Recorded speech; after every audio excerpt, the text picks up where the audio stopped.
सर्वशास्त्र ज्ञाता सूत जी ऋषियों और मुनियों को आगे की कहानी सुनाते हुए कहते हैं, राजा की आज्ञा के बाद वो साधु अपने दामाद के साथ घर की तरफ निकल पड़ा।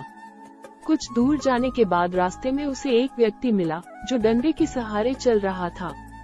वो व्यक्ति असल में खुद सत्यनारायण भगवान जी थे। उन्होंने उससे पूछा, हे साधु, तुम्हारी नौक में क्या है? ये सुनकर वैश्य हंस पड़ा और अभिमान भरे स्वर में उसने कहा, हे सज्जन, आप मुझसे ये प्रश्न क्यों कर रहे हो? कहीं आपको मुझसे धन लेने की इच्छा तो नहीं? अगर ऐसा है तो मैं बता दूं कि मेरे नाव में तो आपको केवल बेल और पत्ते ही मिलेंगे। वैश्य की इस कठोर बोली को सुनकर भगवान ने कहा, ईश्वर करे तुम्हारी वाणी सच हो जाए। ऐसा कहकर वे कुछ दूर समुद्र किनारे जाकर बैठ गए। अब उस वैश्य साधु ने जब अपनी नाव की ओर देखा तो वह दंग रह गया। उसकी नाव में रखे सारे वस्त्र और आभूषण बेल और पत्तों में बदल गए। ये देख वैश्य बेहोश हो गया। कुछ समय बाद जब उसे होश आया तो वो बहुत दुखी हो गया। तभी वैश्य के दामाद ने कहा, पिताजी आप चिंतित न हो, ये सब उसी व्यक्ति के अभिशाप की वजह से हुआ है। हमें बिना देर किए उनके चरणों में गिरकर माफी मांग लेनी चाहिए, तभी जाकर हमारा ये दुख दूर हो सकेगा। अपने जमाई की बात मानकर वैश्य उस व्यक्ति के पास जा पहुंचा और विनम्र स्वर में बोला, मेरे अपराध के लिए मुझे माफ कर दो। इतना कहकर वैश्य जोर जोर से रोने लगा। इस पर सत्यनारायण भगवान ने कहा, हे साधु, तुम्हें जो भी दुख मिले हैं वो सभी मेरी ही आज्ञा से मिले हैं, क्योंकि तुमने अपने वचन के अनुसार एक भी बार मेरी पूजा नहीं की, जिससे मेरा अपमान हुआ है। इस पर वैश्य ने कहा, हे भगवान, आप तो सर्वशक्तिशाली हैं। आपके रूपों को कई देवता भी नहीं पहचानते, तो भला मैं कैसे आपको पहचान पाता? अब मैं समझ गया हूँ और अपनी भूल को सुधारने के लिए मैं आपका व्रत जरूर करूँगा। आप कृपा करके मुझे माफ कर दे और मेरा धन मुझे लौटा दे।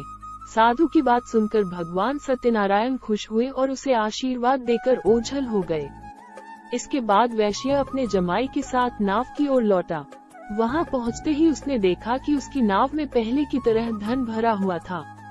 इसके बाद उसी जगह पर वैश्य ने दामाद व अन्य साथियों के साथ मिलकर सत्यनारायण भगवान की पूजा की और फिर अपने घर की तरफ चल पड़ा।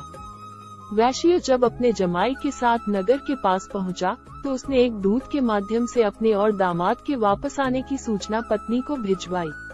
दूत ने उनके घर जाकर वैश्य की पत्नी लीलावती को नमस्कार करते हुए कहा, मालकिन साहब और दामाद दोनों नगर के पास पहुंच गए हैं।